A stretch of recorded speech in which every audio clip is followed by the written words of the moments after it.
Good morning. It is Monday, April 20th, 2015. This is your morning edition on I-24 News. Coming up later today, 700 migrants are feared dead after a boat capsizes in the Mediterranean Sea off the Libyan coast. As the first deadline for forming a new government looms next week, Prime Minister Benjamin Netanyahu seems nowhere near finalizing a coalition. And later on the show, today marks the biggest annual celebration of cannabis culture. Yes, it's Pot Day. We'll take a closer look. Good morning, I'm Yael Levi, and we begin with the latest tragedy in the Mediterranean Sea. 700, yes, that number is 700 migrants are feared to have drowned after their boat was capsized in the Mediterranean Sea. So far, only 28 people have been rescued and 24 bodies retrieved. Now, since the beginning of this year, at least 900 other migrants have died crossing the Mediterranean on their way to what they hope will be a better life. If confirmed, the death toll would bring the number to 1,500 of dead people since the beginning of the year, resulting from a flow of migrants seeking to flee insecurity in sub-Saharan Africa and the Middle East. Since 2000, almost 22,000 people have died fleeing across the Mediterranean. Only last week, around 400 migrants were reported to have died attempting to reach Italy as well from Libya when their boat capsized. Italy's Prime Minister Matteo Renzi called an emergency meeting of the EU this week, stating that the situation in the Mediterranean is a daily massacre and one that Europe cannot remain insensitive to. To further discuss this, we are joined in studio by the Director of the Center for European Studies at the IDC in Herzliya, Dr. Esther Lupatin. Dr. Lupatin, good morning to you. Before we break it down, let's take a look at the following report and break it down from there. Concern is growing for as many as 700 African migrants feared killed when their ship sunk on its way to Europe. A boat full of migrants capsized last night, about 60 nautical miles off the Libyan coast. I make a heartfelt appeal to the international community to react decisively and quickly to see to it that such tragedies are not repeated. The accident reportedly occurred when the migrants, boarding a ship making its way from Egypt to Europe, shifted abruptly to one side of the overcrowded vessel as a merchant ship approached. The tragedy is the fourth over the past week in which migrants have been killed making the dangerous journey across the Mediterranean from Africa to the shores of Europe. Since the beginning of 2015, a total of 1,500 migrants have lost their lives, a figure which is rapidly advancing towards an unwanted all-time record. We're talking about a death toll this year that's already 10 times what it was last year.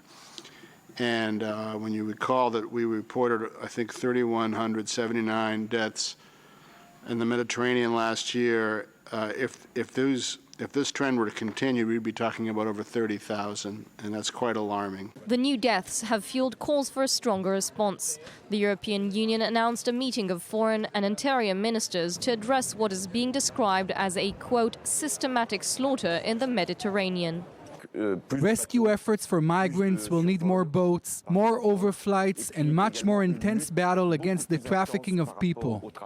They are men and women like us, our brothers seeking a better life. I ask you to pray, first in silence, then all together for these brothers and sisters. First joined from Rome by the Director of the Coordination Office for the Mediterranean International Organization for Migration, Federico Soda. Mr. Soda, good morning to you. Good morning. Let's start by the situation right now. First of all, what do we know? How many are presumed dead? And how is Italy dealing with this specific yesterday's tragedy? Well, some of the eyewitness accounts that are coming in now from some of the survivors are suggesting that we may have a far higher rate of fatalities, looking at possibly up to 900 or perhaps that number. Right. So it's a very, very disturbing and troubling situation. We unfortunately, we're coming across these events more and more regularly, with over 1,500 people dying this year. If this number is verified, the 900, we're going to be close to probably 1,800 or 1,900 since January 1st. Now, when it comes to your organization, the International Organization for Migration, I'm assuming that you are, begging or asking Europe, the continent, for more help. What can be done? What should be done to try to try and actually prevent these horrific, what we call, what seems to be a Holocaust in the middle of the Mediterranean? What can be done? We need a wide range of policies, and right now the focus on the policies and the responses is quite narrow. Saving lives is the immediate short-term priority. I think this has been made abundantly clear in the last few weeks and months. The second thing is we have to work on stabilizing countries that are the source of conflict and violence, and reinforcing those that are stable. And we can't forget that a lot more work needs to be done offshore, because ultimately the roots of these flows and the motivation for a lot of these people leaving is overseas, including an economic inequality and violence. And so it's far more than just a Mediterranean issue. It's something that affects us all. Completely. No, the bigger picture, which we're touching on in a minute, do stay with us. We'll be joined shortly also from Geneva by the Senior Communications Officer for Europe, West Africa at the UNHCR, Mr. Spindler. Mr. William Spindler, good morning to you. Good morning. I just want to ask you, when it comes to the policy itself, what is the policy right now in Europe? Well, the policy at the moment is to try to keep people away, and it's clearly not working. What we would like to see is a more concerted effort by the European Union and the member states of the European Union to work together rather than in isolation. At the moment, countries like Italy and Greece are receiving by far the most refugees and migrants, and they're clearly finding it really difficult to rescue them at sea. No, and speaking of, as you mentioned, Greece, geographically, those are the countries that the migrants are going to try and get to. But Greece, for example, financially, we know that situation. Everybody staying with us, Dr. Esther Lupatin, that's my direction to you. This is not going to stop. No. Is Europe, is it equipped, or is Europe equipped to deal with this problem, or is it also a question of a lack of want to try and help? Well, I think there's a lack of interest in Europe, actually, to have a more soft immigration policy. In light of the public outcry, many Europeans actually, and we see it all the time in opinion polls, are not happy and with actually EU immigration policy. They think the immigration policy is too soft, too lenient, that allows too many family members and refugees entering the EU. Right. And if you look at the statistics, in 2013, we had like more than 400,000 applications for asylum. In 2014, there were 635,000 applications for asylum, which if you look at 2006, 2007, the numbers were actually much more smaller. So in general, it would be a kind of like political suicide if, let's say a prime minister or a president of any European state would say, well, we should have like more soft European policy and allow more refugees to come. What we're likely to going to see here, indeed, the Venzi call actually to an emergency meeting. Right. What we're going to see is probably like more restrictive measures, unfortunately. What's going to happen now, EU already have since 2004 the Frontex, which actually it's a kind of like land, naval, and air surveillance patrol to make sure that the boats are not going to take off anyhow, from Libya or any other non-European countries to the EU. That's the idea, to prevent it in the first place.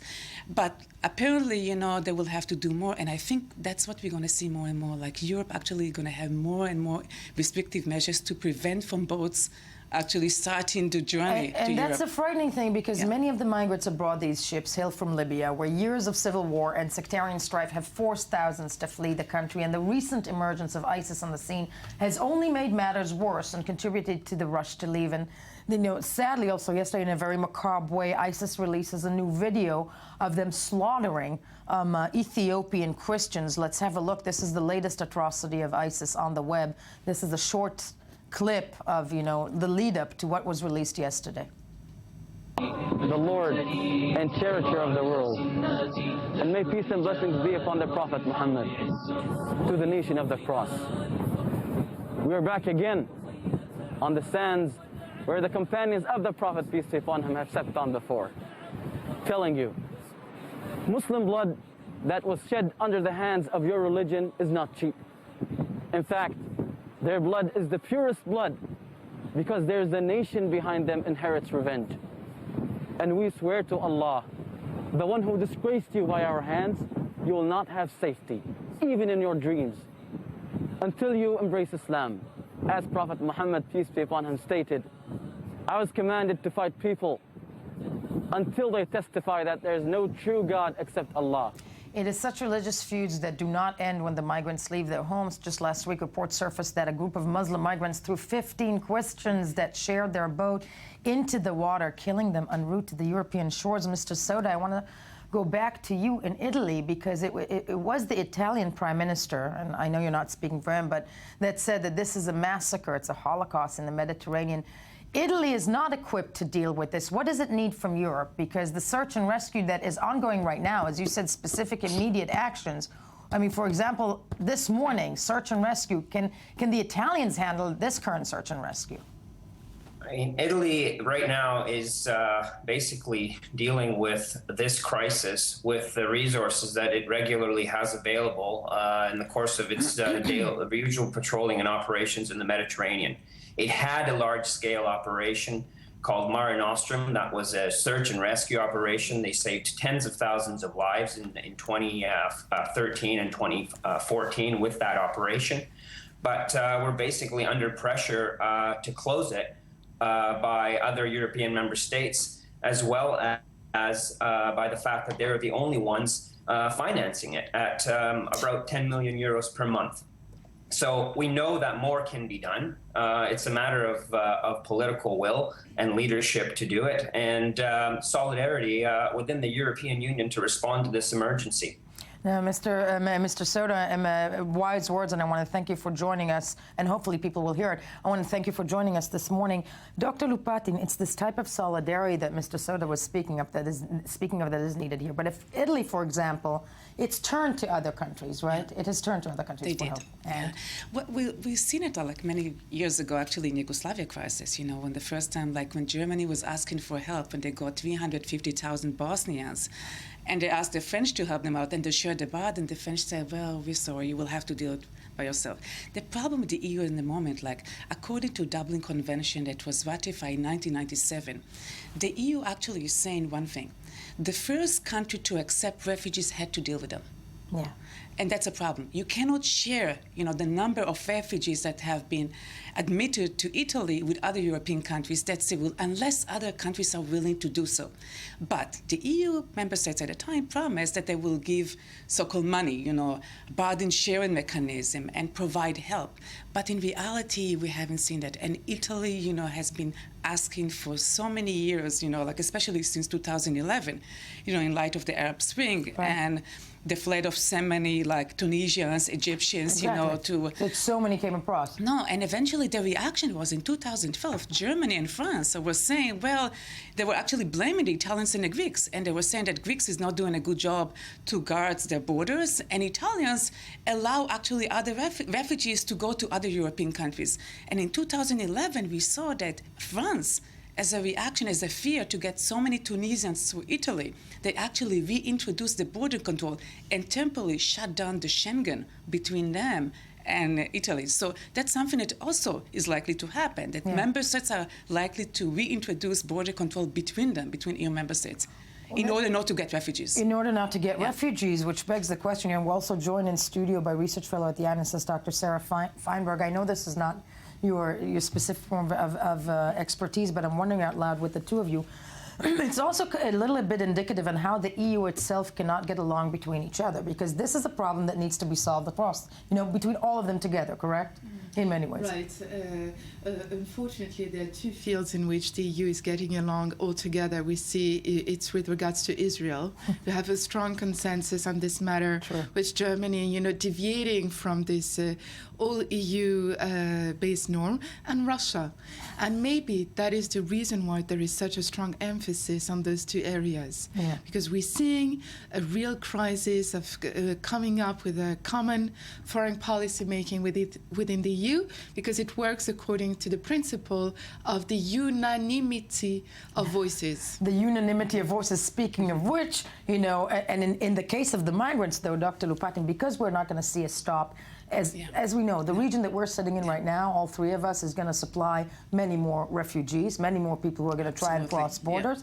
That's also, I mean, we can link the rise of the right wing to it in Europe? Absolutely. That's actually, if you look at the platform of Marine Le Pen or also Strache from Austria, that's what they're saying.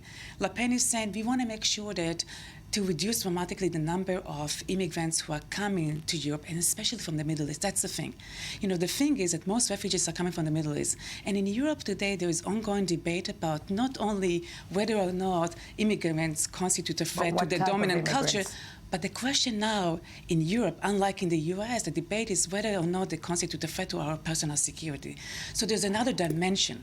So like those refugees are not coming from Asia, you know, they're not coming from Christian countries, they're coming from Muslim countries.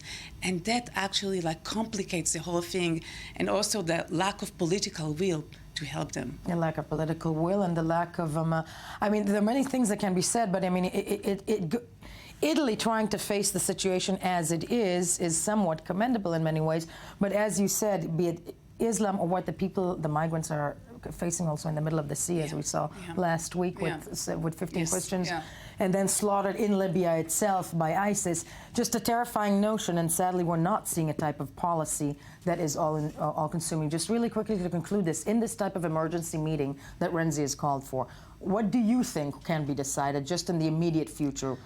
Or will they come out with something? I am pretty sure that that's what's going to happen, like based on conclusions of different European Council from 2001, 2002, like about immigration. They are likely to come up with more restrictive measures. And like having more like a patrol and to make sure that the boats are not going to leave. Because, you know, it's a bad PR for the European Union, for the Europe. So they look like they're not taking people in, course. As long as they just don't get here. Sad truth, but Dr. Lupatin, thank you as you stay locked in studio with us. We move along.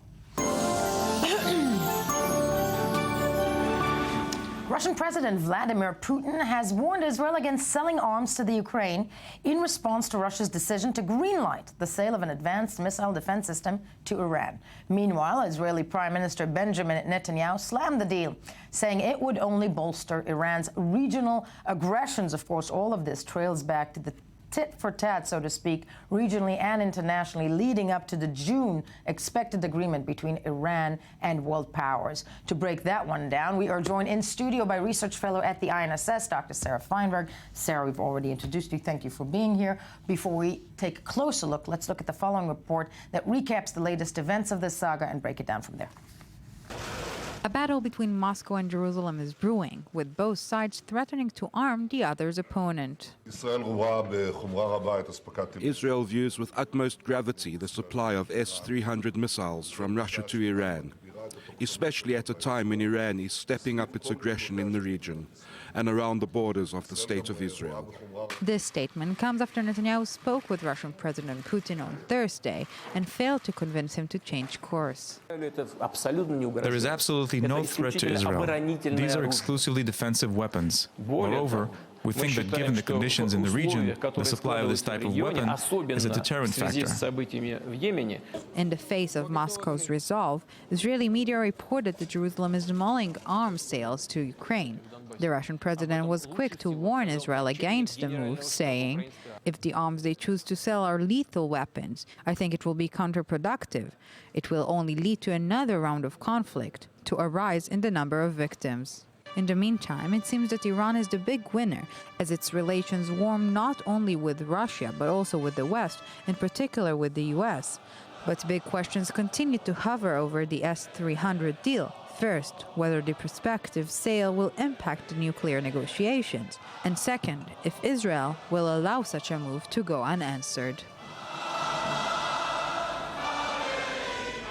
Joining us from New York is I-24 News diplomatic correspondent Tal Shalev. Tal, good morning to you, or rather good night.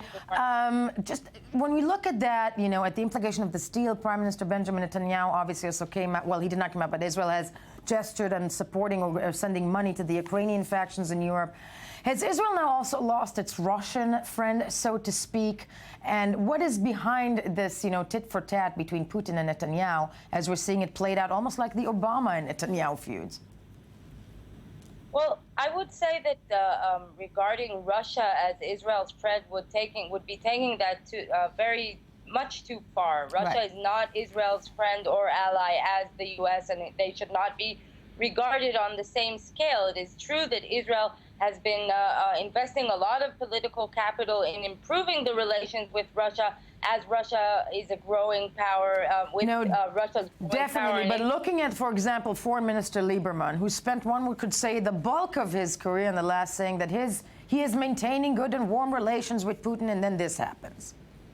Well, it's true that Israel was trying to implement a policy of appeasement towards Russia, but at no point during these relationship in the past few years, and I have happened to be on several trips that Israeli officials did take to Russia in order to discuss specifically this S-300 deal and this S-300 very controversial sale. At no point did Israel really believe that this at no point did Israel really get a word from Russia that the deal would be aborted. At no point.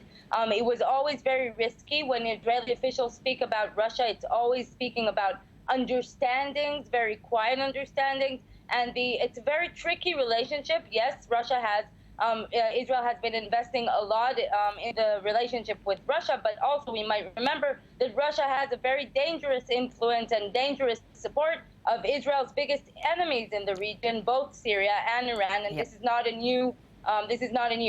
The dangerous thing about this is the timing, of course, of this announcement, as the P5+1 will be reconvening with Iran delegates today, this week in Vienna, and also exactly as the U.S. is grasping to explain that the deal means no sanction removals. So at this point, actually the S-300, the lifting of this ban, actually gives Israel a chance to say that their point against the Iran deal has been proven.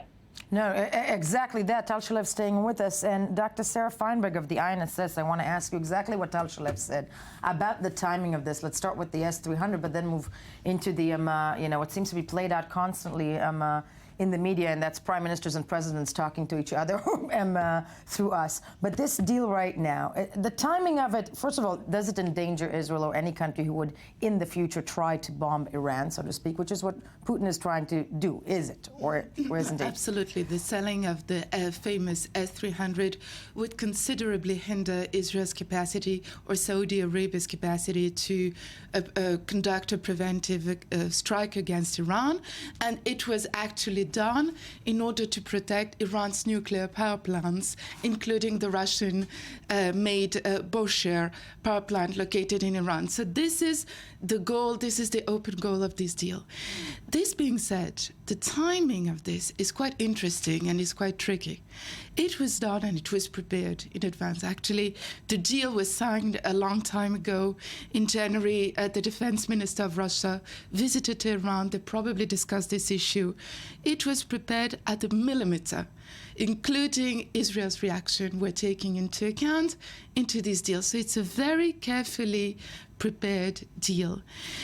It is tricky in the sense that the fact that it was published a few days after the Lausanne Agreement, but a month and a half before, or 2 months before the final agreement scheduled on June 30th, at the same time, it does sabotage, in a way, the concluding final agreement. In a way, Russia is putting pressure on the Congress, on President Obama, and, it allows the senators and congressmen in Washington to say, look what is happening.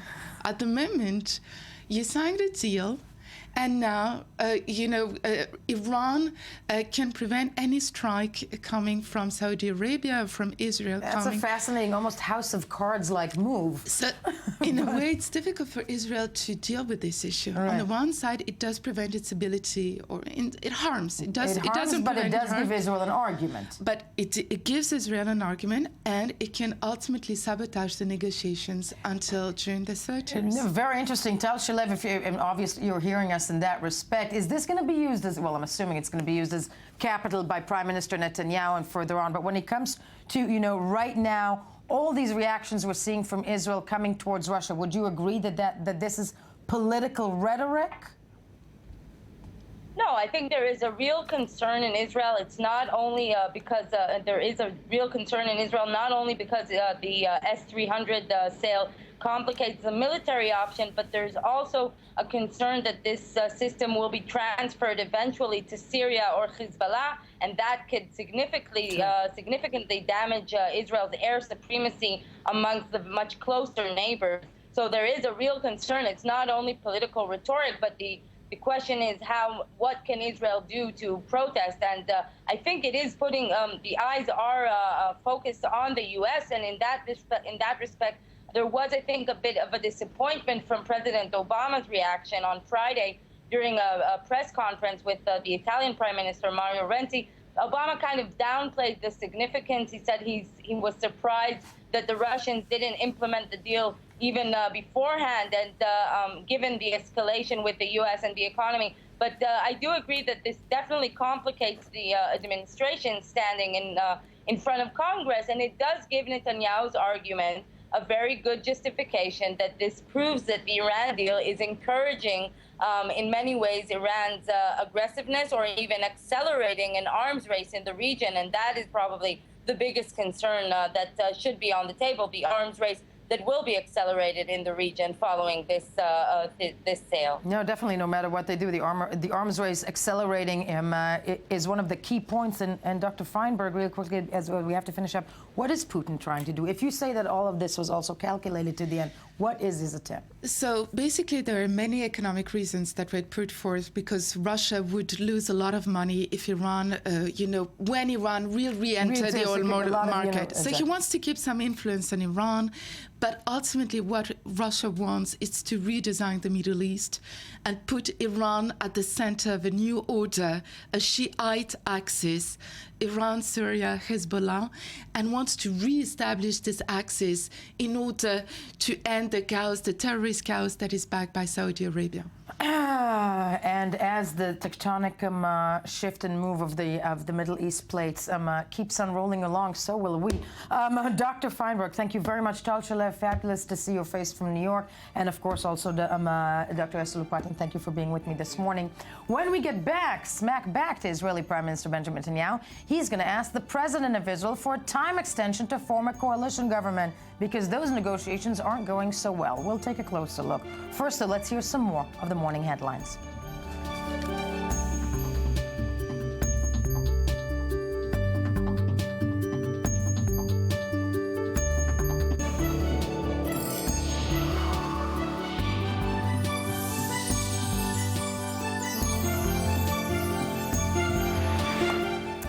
Good morning, I-24 News Morning Edition on this April 20th, 2000. It is April 20th. And 2015. Yes, I am getting my years straight. It is the time when we say hello and good morning to Mr. Ami Kaufman, who joins us daily to discuss the news you've missed while scanning the headlines. And take it away. Good morning, El. How you doing? We're going to start with Egypt. Tomorrow is going to be a tough day for Mohammed Morsi, the former president of the Muslim Brotherhood. Tomorrow, he might be sentenced to death. That will be the first time. Now that they've sentenced about 700 additional people to death. But it will be, the first freely elected president of Egypt who might be sentenced to death for his part in what they say is inciting the killing of protesters outside the presidential palace in December 2012. There are also two other cases that he might face the death penalty for. Those are due. The sentencing is due in May 16th. And I think it's a fascinating time frame to look at from 2011 to 2015.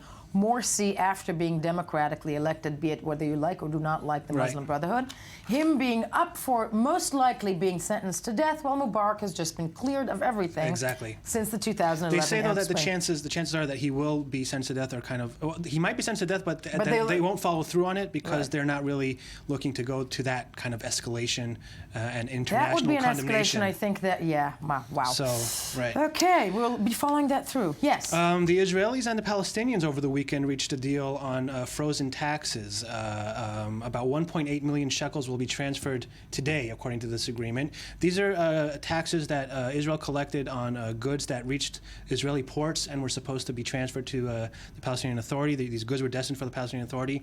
But once the Palestinians decided to go to the ICC, the International Criminal criminal court, Israel said, hey, we're going to put a freeze on that for a while. We're in the tit for tat, and I'm wondering out loud, just because I'm going to introduce it as if I'm a magician. We happen to have Moav Vardi with us in the studio, but is Channel 10's diplomatic correspondent. This type of a move, I'm sure Ami and I are fascinated in wondering, the fact that Israel has released these funds now, is this on the heels of the American-Israeli spat? Israel has to show for something after the Arab line, so to speak, in the elections? I would rather focus on the situation in the West Bank regarding the economical situation of the Palestinian Authority.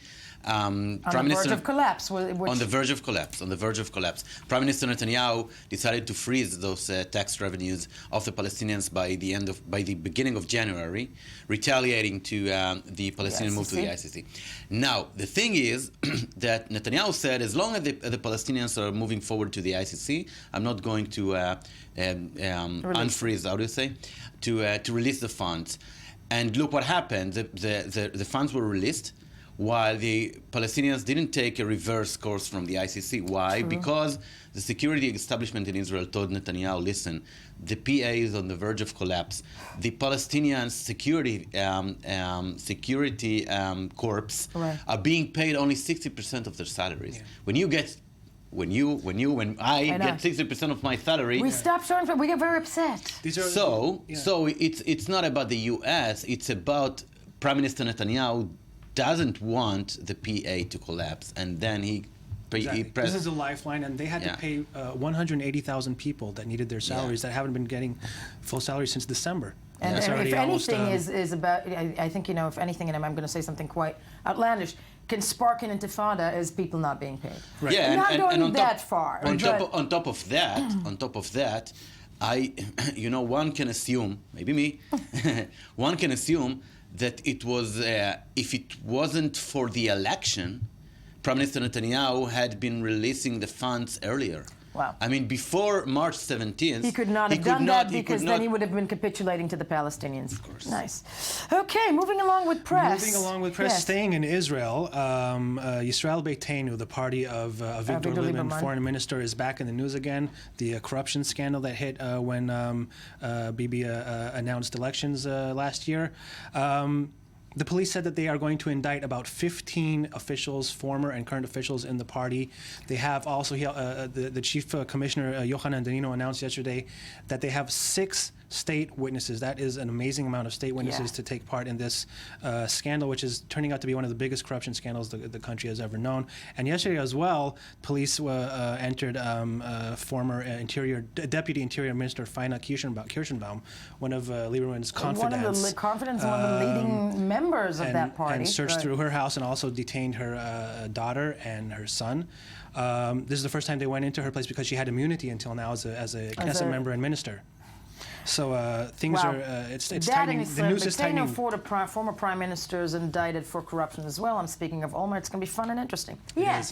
The question, Ami, is whether Kirschenbaum can get the police up to Lieberman, or it stops short from Lieberman. So far, he's shown that he's pretty much Teflon, and it doesn't really reach him. So it might happen again. You're right. It's a good point. That's because right now he's also in discussions to enter the next government. So it's going to be interesting if it does touch him or not. Yes. Going to South Africa, there's been a wave of xenophobic, anti-immigrant protests. 6 people have been killed in the last 2 weeks. 5,000 people have been displaced. What's interesting now, though, is that there's a tit for tat in other countries in Africa. In Mozambique, some South African vehicles have been stoned. Businesses might be closed in Nigeria, South African businesses. Right. Demonstrations in front of South African embassies. There's a lot of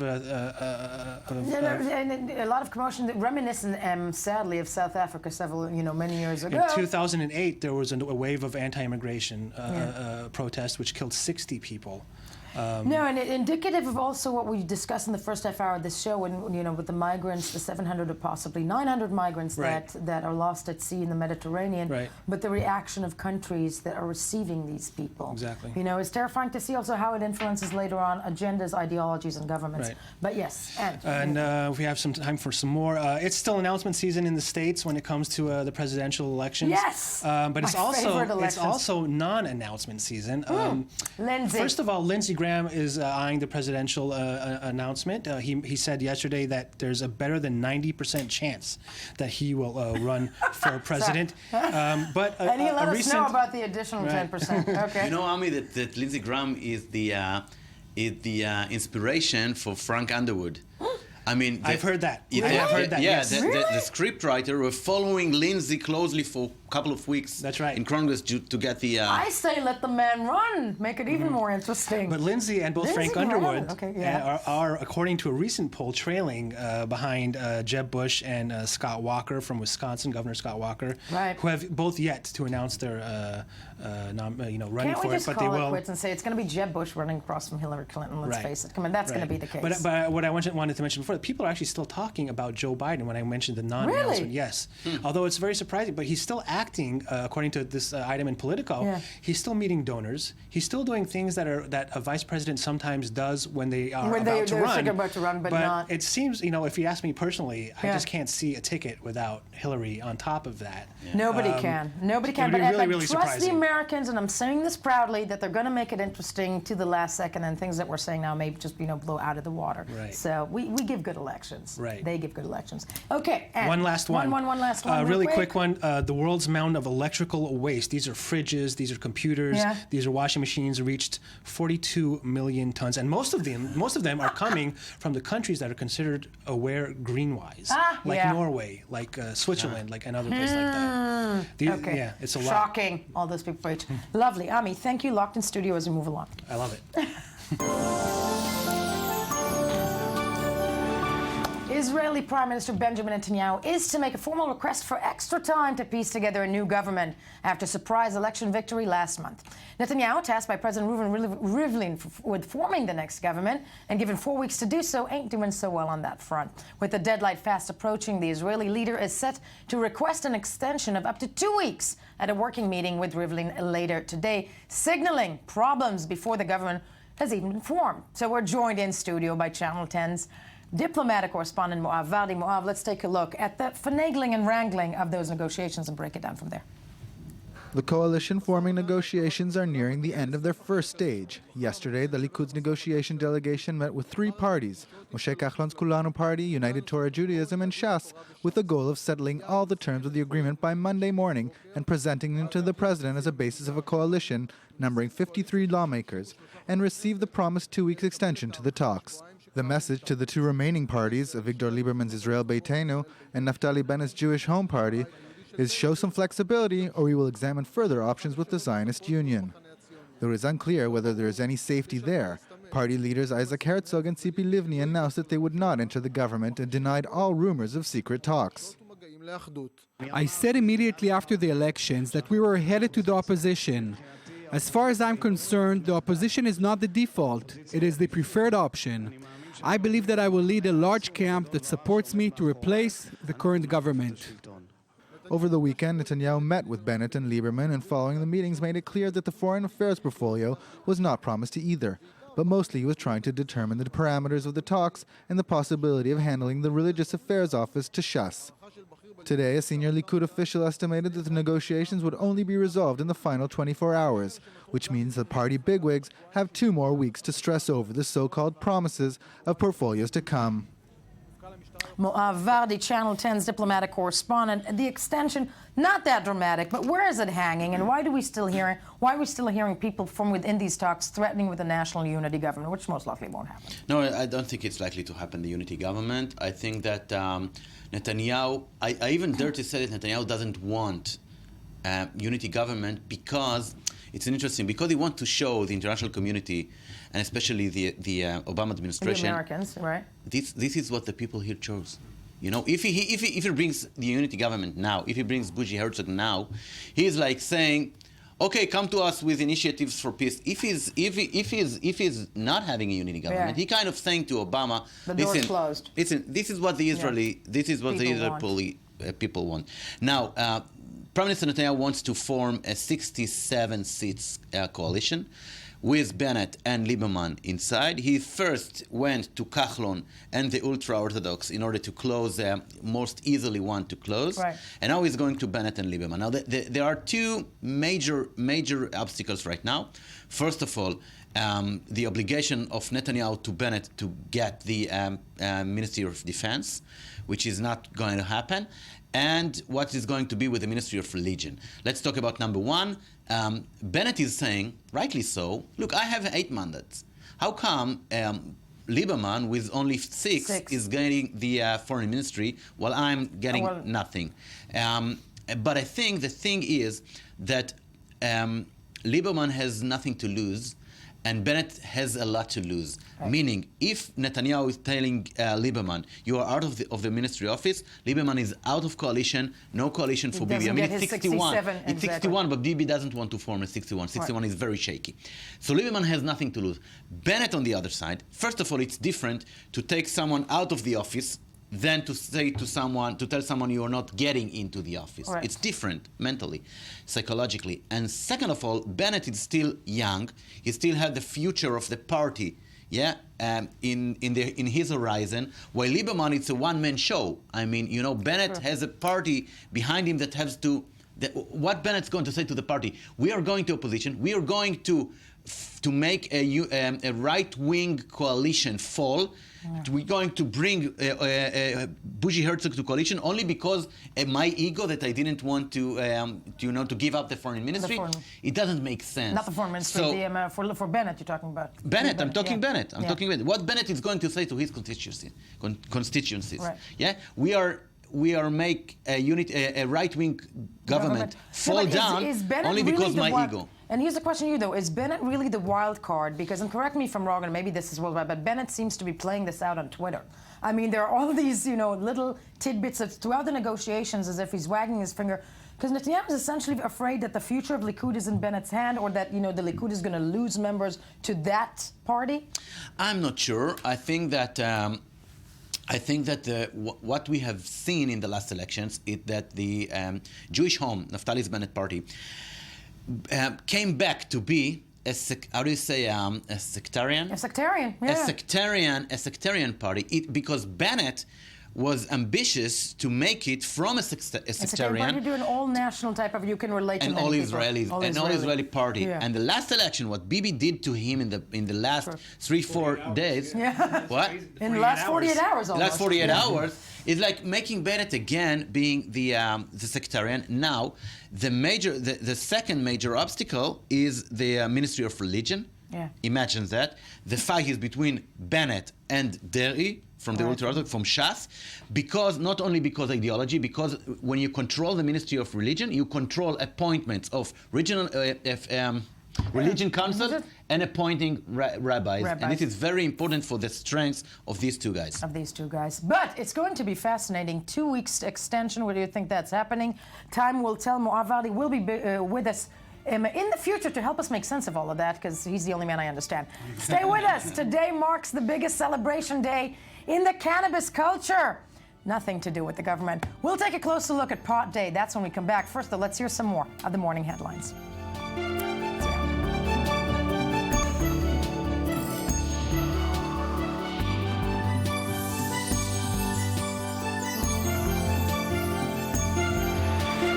Welcome back. It is still Monday, April 20th, 2015. This is still the morning edition. Last I checked, I'm still Yael Levi. Thank you for staying with us. I do remember I am Yael Levi because today is a day that for some people it's hard to remember things. Fine, I won't get lost. Here we go. It's the biggest celebration day in cannabis culture today, April 20th. Not to be confused with Hitler's birthday. See, I said I wasn't going to say it on the air, and I did, and I did. And you can't resist it. So, April 20th today, it's a celebration originally started in the mid-1970s as the time of the day after school, 420, for high school students in San Rafael, California, to meet and smoke pot. I'm finding it hard to speak. The phrase, "I'll see you at 420," became code for I'll be there to smoke a joint with you after class. So, to break this down and why we're celebrating 420, let's say it's 420, okay? We are joined in studio by the Jerusalem Post crime reporter Ben Hartman. Happy 420 to you.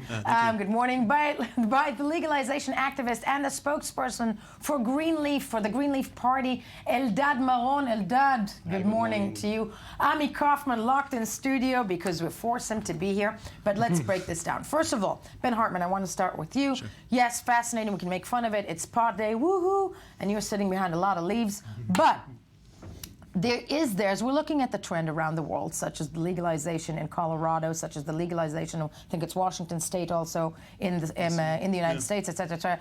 Denver, Colorado will be the first place to say that they are banking in financially very well for the population of Denver. The trend to legalize marijuana, to legalize cannabis, are we looking at a new dawn over the course of the next several years, do you think, or... I think it depends on where where we're looking. If we're looking at certain places in America, certain blue states, more liberal places, that's certainly a trend. Also places that are more libertarian. If they look at the tax revenue they can get from it, places will go towards that. If we look at Israel, I think we're probably a few years behind the U.S., probably going to be at least a decade behind. If you look at the police, there's a difference between the police and law enforcement and the public. The public is relatively tolerant. About a quarter of Israelis have said in different polls that they've smoked marijuana. Politicians have said that they have and then they haven't. Right. And then yeah. It's hard for them to remember. Yeah. But the police seem to be much more kind of fighting an old war and ramping up enforcement and going pretty hard on enforcement about even towards small-time users and small-scale possession. And they don't really seem to kind of, I guess, be up with the time. So I would say in Israel, like we often see things about a decade or so behind the States, there could be something somewhat down the road when people look at the revenue streams it could bring in, but there's definitely some hesitation. Some hesitation, no, but which is the time, and don't worry, we're gonna break this and we're gonna dissect this into pieces. Greenleaf Party spokesperson Eldad Maron. Eldad. Yeah, I mean, you're the party, and I'm not taking do you say taking the mickey? I'm not taking the mickey. I mean, you're the party that everybody, first of all, when they don't know who to vote for, like, I'll just go for Greenleaf. But the party that doesn't usually manage to cross that barrier, and make it into the government. You've been around for a while. What is the argument for, in Israel to legalize marijuana from your party? Come on. See, I don't really know where to start. It's for us, the fact that it's still not legal in Israel or anywhere else for that matter in 2015, after all the information we have, all the data, all the research, it's just outrageous, to say the least. By information, I'm assuming you don't mean it just makes you really chill. You mean what kind of research? Well, first of all, I think that's good enough reason. I mean, why would you prevent people to relax at the end of the day? I mean, there isn't any documented incident of death from marijuana in the whole history of using. Sure, I mean... No. Why would you prevent? What would the police say to that, Ben Hartman? Well, I think it's just it's a conservative approach to things. They say it's dangerous for high. These are the dangerous for high school students. A lot of times the Army is brought up. You have a almost universal conscription. So they say, well, I don't want all these security issues. We don't want all these soldiers smoking. Right. And then there's also that the drug market goes to support people we don't necessarily like. Bedouin drug clans in the south, or Hezbollah and all types of nice people, but that's obviously the black market. Wait, you got your... I have a question. Don't they also say it's like an icebreaker? Like if you start with marijuana, it kind of opens the door. Drug. The gateway is exactly the gateway. Is that not true? I don't know if I have enough time because I have. No. Is it the gateway drug? Well, I'll tell you, first of all, that's exactly the reason we should legalize it, by the way, or at least decriminalize it, because it is going to a very hostile organization, terror organization, even the terror organizations, the big ones like Hezbollah, who benefit from selling pot to the West and cartels. Selling meth now. Really? Oh, good. Yeah, the advanced. It's nice. It's nice to see they are evolving. Yeah, it's meth. Okay, about the gateway drug, well, it's really it's a very populistic argument, because really, obviously, if you're gonna start as a young person to experiment at something, you're not gonna start to inject yourself with a heroin in your vein. I mean, if you're gonna do something that it's pretty much safe. That's first. Secondly, because it's not legal, when you try to get your pot, or marijuana, or cannabis, or Mary Jane, or a funny cigarette, or whatever you wanna call it, when you want to get it, because it's not legal, you have to go to a flaky neighborhood, to a flaky guy who probably sells different things among different things other than we sell. Exactly. You already have the how do you call it? Yeah. That's a good point. Yeah. I want to stop you for a second. The Jane what? Smoking the what? What's the Jane? Mary Jane. I know what Mary Jane is. Mary Jane Hannah. You don't know? No, it's not Jane Hannah. Mary Jane Hannah. She's a very nice lady. Okay. And but I think that's old. That's like the gateway drug thing. Is, that was a thing in America when I grew up in the '80s with DARE and the war on drugs and Nancy Reagan. It was always the thing about it's a gateway drug, and then the kids are going to start smoking crack. And I think in Israel, they kind of adopted those sort of things. The gateway drug, but that's just me. Arguably, I think in Israel they kind of adopted in law enforcement, in anti-drug authority, kind of some of these mottos of the U.S. in this kind of approach of the war on drugs, and they kind of just, like they import a lot of things from America, and so you see that. And doesn't it work though? And actually, Damo, that's a question for you. And of course, we are not gonna, argue with your fine points, but when it comes to the medical benefits, it's a question for both of you. The medical benefits of marijuana, which I think, and correct me if I'm wrong, those have been proven to be assisting, be it cancer patients. At this point, we've got also information about all these all the ALS, Parkinson's, PTSD, exactly, et cetera, et cetera. Doesn't that the legalization within the medicine, does that help in the process towards the argument of legalizing it also across the board, or am I being maybe you help me. How do you say חרב פיפיות in English? It's a double-edged sword. Double-edged sword, because on one hand it's an easier pill for the public to swallow.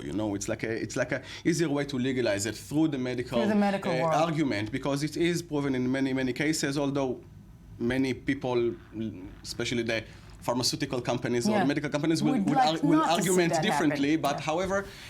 But why is it a double-edged sword? Because when you say medical marijuana, it's kind of like you make a non-real separation, because marijuana is marijuana.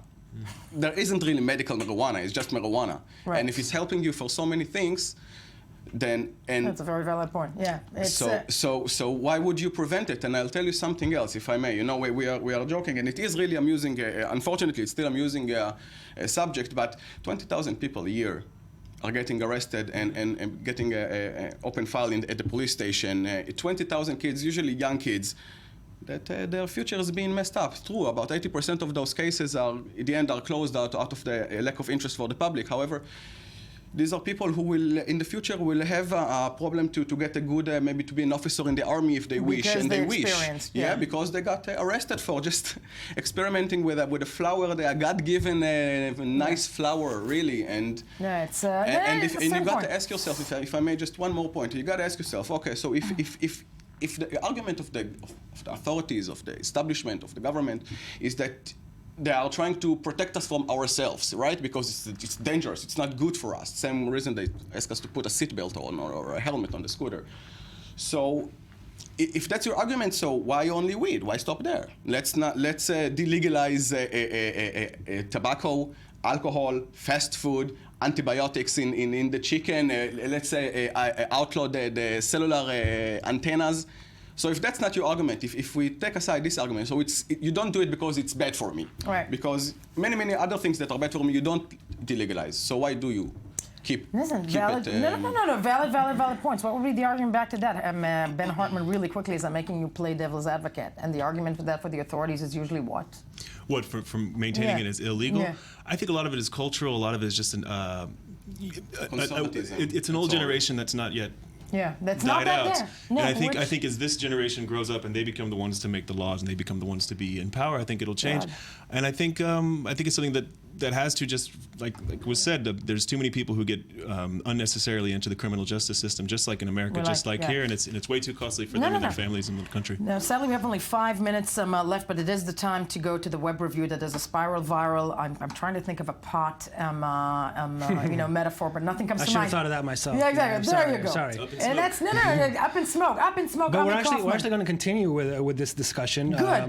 Barack Obama was interviewed yesterday on CNN on on a show hosted by Sanjay Gupta, the doctor, and it was called Weed. He does a documentary about weed, and he was asked about I love a bill. That the president of the U.S. was in the documentary called Weed. Yes, he was asking about this bill that's going to allow states to legalize marijuana for medical use, and this is what he had to say. This is his opinion. I think I'd have to take a look at the details, but I'm on record as saying that not only do I think carefully prescribed medical use of marijuana may in fact be appropriate, and we should follow the science as opposed to ideology on this issue, but I'm also on record as saying that the more we treat some of these issues related to drug abuse from a public health model and not just from an incarceration model, the better off we're going to be. See that? I think the president of the United States, no, that's the thing, but it has understood that maybe the way to sell or to legalize is to sell it under the medical umbrella. Right. In some ways, who but knows? the fact of the matter is that the fight against users and consumers of marijuana has completely failed. I mean, they've done it for the last 60 or 70 years. They spent trillions, literally trillions of dollars worldwide trying to stop them. Not only that they didn't stop them, more and more people are using and enjoying it. Yeah. Yes, they are. Yes, they are. But do continue with the web review. Yes. With the web review now to a totally different yes, completely story. different people. This is really, and Ami was not high when writing this. Yes, go ahead.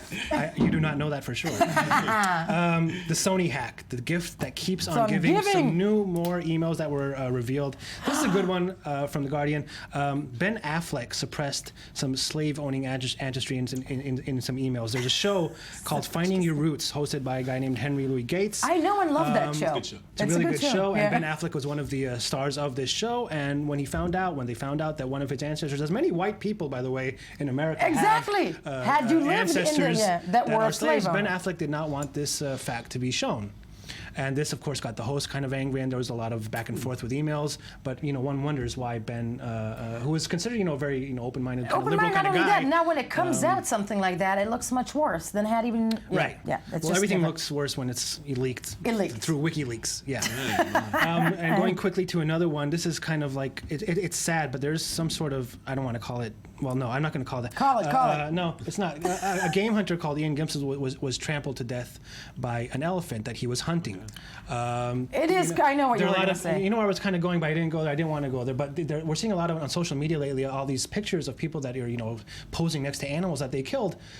This guy was actually one of them, and as he was hunting an elephant that was in a very angry mood, he just that did not want to die, possibly.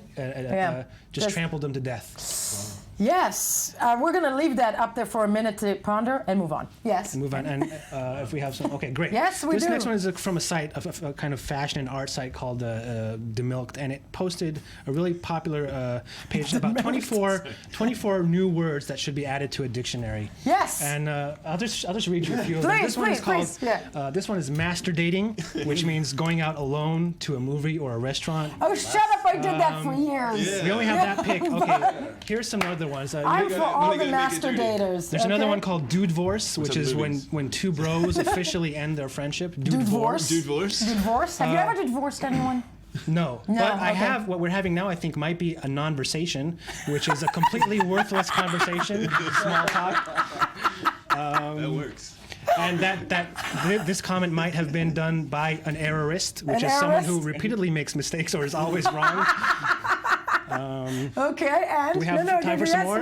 Please. Because these are really good. Asshole, someone who asks many stupid, pointless, or obnoxious questions. That would be me. Me, raising hands, yeah. I have one of these at home, a chair drobe, which is a piling of clothes on a chair in place of the closet or dresser. I am married to one. Yes. Every man in the studio is going, And what else? Unlightening, learning something that makes you dumber. See, it's the side effect of marijuana legalization. You get too many people come up with lists like this. Yeah. Or read them. No, I don't. Brilliant. No, it is. It's fabulous. It's good. I like it. No, it's wonderful. No, that was it. But that was all the time that we had for our non-versation. Was it a non-versation? It was a non-versation. Yeah. It's a non-versation, and I want to thank all those master daters in the audience because we were there, people. We were there. That said, do stay with us. When we get back, something completely different. Mass protests erupt in Europe against a planned free trade deal between Europe and the United States. It will not be a non-versation, so stay with us. First, more of the morning headlines.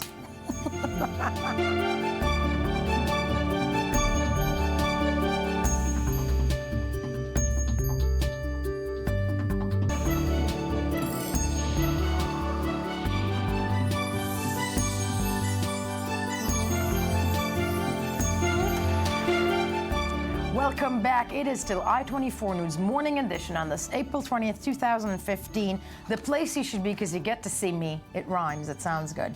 And nobody's laughing. Come on, everybody's... Thank you. This is the place, actually, to meet not just Benjamin Chong Alvarez, one of my favorite people on the planet. Exactly, the one who gives me the lowdown on economy. No. It's the place to meet Hillel. Again, you give me your last name. Fold. Hillel Fold, there you go, Hillel Fold, who is the Chief Marketing Officer. I'm just going to let you do this whole thing. The Chief Marketing Officer of Zula, okay? And also...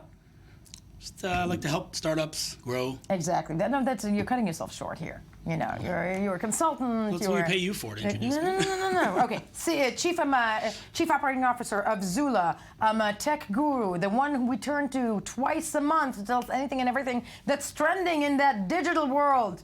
And he is also live streaming this. No, what do we call it? This is Meerkat. This is an Israeli startup that's down the block, actually. Meerkat, down the block. And you are doing what right now? Well, we're actually live streaming this right now on the internet to all my followers. And they're watching you through How many Twitter. followers do you have? 30,000. You have 30,000 followers. Well, not all of them are watching this right now, right? Not all of them, no. Not all of them. Just count them. Okay. So this is for Hillel's followers. This is called live streaming. Live streaming. That's essentially all of us do, but now you can do it on your phone, just like he's doing, which will probably kill the business of television. But you know, hey, thank you for that. On this live streaming day, though, what do you have for me, Hillel? We've got the Apple Watch. Yeah, the Apple Watch is obviously the buzz of the tech world. Is it though? Yeah, I mean, I'm wearing a smartwatch here called the Pebble. I get all my emails and all my notifications here. Oh my God! Yes. Give me that. No. Show again. Right I want to see it again. This is actually a smartwatch. Okay. You can change. Can you take it off? I can. For a second, I just want to. Yes. I want to hold it up because this will help. I think This is a smartwatch. I have to say something about the smartwatches. Okay. It's ugly. It's ugly. It reminds me of watches of the early '80s when I was a kid and I couldn't read the time. Okay, let's make it the end of the '70s. You know, and the digital thing came out, but it ain't like on the fashion trend. It ain't doing it for me, but I will be keeping this one. Hence the Apple Watch, by the way. Okay, this is This is the Pebble. Okay. Yes, the Pebble. So this is just an independent company that kind of broke into. They were like one of the first companies to go into the smartwatch space. But Apple is now announced the Apple Watch, and that's kind of expected to do what Apple did to phones.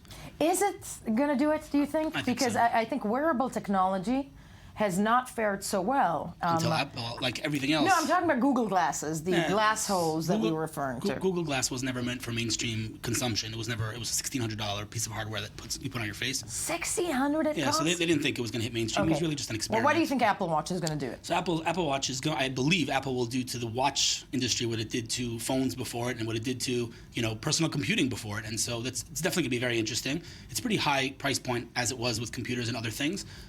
So it's an interesting trend to watch in general, wearables, but I think once Apple gets into a space, then it goes mainstream historically. Okay. Now, what are we to expect from the Apple Watch? So, it's first and foremost, the first thing you said about this watch is that it's ugly. The Apple Watch is not ugly. It's not? It's a beautiful piece of jewelry. I wonder if we have, it is? Yeah, it's beautiful. I wonder if we have a piece of it. It's a beautiful piece of jewelry. A picture of it, but we don't. Okay. We'll show some, so of course, Israeli startups are all over that. So we have a nice list of Israeli startups that are actually launching on the watch. When the watch launches, it's going to have an app store like the iPhone and like the iPad, and Israeli startups are going to be featured there in the app store. Such as 24Me. Very interesting. Yeah, it's the name of the company, 24Me. Okay. And it's a very interesting startup in the, productivity space and kind of helps you organize your life a little bit. Right. With daily reminders and it's a glorified... But doesn't your phone do that for you already? So this is more contextual with real-time push notifications, and it helps you organize your life. You can use your phone for that, but I guess you can use horses to go for transportation as well. But that's such a stretch. It's in a way because I'm thinking I have not worn a watch since smartphones came out. Actually since cell phones came out because I can see the time on this. So 24Me is actually an iPhone app. And now they're just putting it in the watch. Kind of like go to another platform. And other apps, for example, would be what? So Yo. I don't know if you've heard of this messaging app called Yo. I mean, I have not heard of anything. So Yo was a big buzz in the industry. It started off as a messaging app where I could send you with one click a Yo. And you get Yo. So if I'm sitting, like a ping, like a... Exactly. There you go. You see that? And you thought you weren't that geeky. That's impressive. Ping. It's a very geeky terminology. Thank you. That's very I'm impressive. Married to one. So, so really, if I'm picking you up to go out to dinner, instead of texting you and saying I'm here, boom, Yo, and I'm there. It's contextual messaging. Or like a booty call. Okay. Thank so now, you. if See, that was the man who knows the booty call coming from. No. I was like, yo. I have no comment on that. You always do this to me. I'm blushing. Anyway, so yo, I mean, makes all the sense in the world to be on your phone. One tap and you get a yo. That's very, very interesting. Another company is Billguard. A very, very interesting company. The founder is Yaron Samid, who's a serial entrepreneur, a big name in the Israeli tech scene. And that's something, I guess, more up your alley to help people save money with their bills and avoid mistakes on their bills and scams and other things. And that would do what? It's also coming to the Apple Watch. It's going to enable people. Again, it's just. Well, you can like pay by one swipe, unfair charge, get your money back. I'm looking at the. Exactly. Okay. And it's just going onto another platform and kind of like helping the company grow and helping people have easy access to this platform. All of these from, like we'd say, the birth house, from the startups in Israel, all these apps, right? Yes, they're all Israeli. I'm just plugging it again. Hidden fee, whatnot. Now, and again, I'm going back to the point, and I'm not asking you to, well, actually, I am asking you to convince me.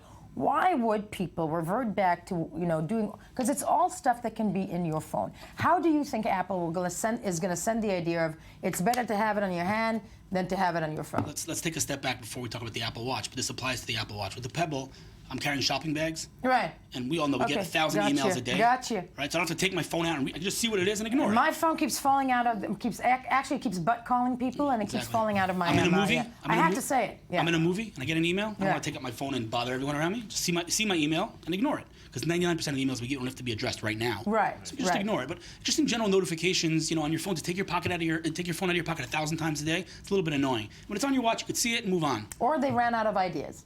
No, this adds a lot of utility to my life. I'll be honest with you. It's great. I really enjoy it. Okay, yeah. Another company is TLDR, another interesting startup that's trying to disrupt the whole email space. And nice. And how are they trying to do that? With shortening and making it a more visual experience. This is... the Apple Watch ain't gonna look like that, right? That is the Apple Watch. That is the Apple Watch. That is the Apple Watch. You call that a beautiful piece of Well, you're looking at it. I mean, yeah, you have to see it in real life. No, it's made out of stainless steel or aluminum. I'm telling you, because I'm chicken. I'm thinking, if I'm gonna wear something. Next time I'm here, I'll have it on me. You can see. Exactly. You'll see. Sure. If I'm gonna wear something, it's gonna be spectacular. Because otherwise, I will suffer the carry-on of the phone. It's going to add utility to your life. That's the bottom line. Okay. It's a beautiful piece of jewelry, but forget that. It is a beautiful piece of jewelry. It's going definitely. It's going to help you in your day-to-day life. I hope. Said that, no, you said. And one last thing, moving along, though, to our next bit. Yes. Other than the Apple Watch, what do we have? So there's an interesting kind of trend that we're seeing in Israeli tech with foreign investors and investments and capital coming into Israel from all around the world. America's not so new anymore. There's obviously big VCs in Israel, but now Asia. Right. And China is starting to, stream capital into Israel. And it's very, very interesting to watch. Obviously, China's a tremendous market. So Alibaba invested in a company called Visual Lead a few months back. Right. Now Baidu is the big search engine in China. Just invested in a company called Tonara, which is a music learning. It's a music learning startup to help people learn music, and it turns the pages. It's digital music, and it turns the pages and all kinds of cool stuff. Brilliant! Yes, quite. I love that. Baidu, a beast of a company, investing. A beast of a company. Yeah. It doesn't even matter that they invested $5 million. It doesn't matter how much they invested. It matters that we're even on their radar. That's what's really interesting. I mean, it's Baidu. It's a tremendous company. So that's really, really interesting. No, fascinating. And once again, we're going to repeat the cliche. We're the size of New Jersey, and we have companies and countries of all sizes looking at us and investing money in us. That's what's impressive. Yay to the little hub in the Middle East. Right. Amen to that. Which leads to the big story. Yes, and one last one. Apple. We were talking about the Apple Watch. Yeah. Apple bought another Israeli company. They just opened an office here in Herzliya. They just bought another Israeli company called Lynx, which is going to enable, what phone do you have? You have an iPhone. The next camera on your iPhone, the next iPhone is going to have the best camera. It already does, but it's going to be even better. Using Lynx technology, enabling you to refocus the picture afterwards. So imagine instead of focusing and blurring the background. During that, you can fix it afterwards. Almost like Photoshop in some way. Even more advanced. One of the features. For $20 million, where is my idea? Very under the radar company. They didn't take any investment. Nobody knew of them. And they just bought and bang, there you go. Just sold for $20 million. Their owners must be 6 years old, which is the perfect time to talk about people who make money, not us. With Benjamin Chong Alvarez. I was going to say, was it the 60-year-old or was it the... the 6-year-old. But Hila, you're locked in the studio to hear. Yeah, you are here to hear it, and you are live streaming this for all your fans, which I think is more than the fans that I have. Hint. Benjamin Chong Alvarez, I-24 News, economic news anchor and markets correspondent. What do you have for us? TTIP. That sounds incredibly suggestive. Yo. What is TTIP? Yo. The Transatlantic Trade and Investment Partnership, which is essentially, it's the latest, not the latest, it was one of the many trade agreements that are currently under discussion and negotiation, currently specifically transatlantic, of course, between the EU and the US. The EU views this as a great opportunity to boost its economy. The EU is not doing very well. You're being very PC. Yeah, and in simplistic terms, I mean, it's another trade agreement where essentially they would, do away with the red tape and cut all the barriers to trade, the tariffs, ultimately perhaps creating more jobs, both in the EU and in the US. According to some studies, they could create as much as, under some ambitious, presumptions, I guess, they could create as much as over 1 million jobs over the course of 10 years in the US, hopefully, and in the EU maybe 100,000. And President 400,000 or so. Obama, I think, had something to say. He did have something to say about it, yeah. Let's have a listen, first of all, let's have a listen to what the American president feels about the TTIP. Yes. TTIP. We got a Korean free trade agreement passed, we got a Colombian free trade agreement passed, and a Panama free trade agreement passed over the last several years during my presidency. It didn't divide the Democratic Party. There's going to be a set of Democratic senators and House members who traditionally have just on principle opposed trade because the unions on principle, regardless of what the provisions are opposed to trade. And then there are the others who, like me, believe that we cannot stop a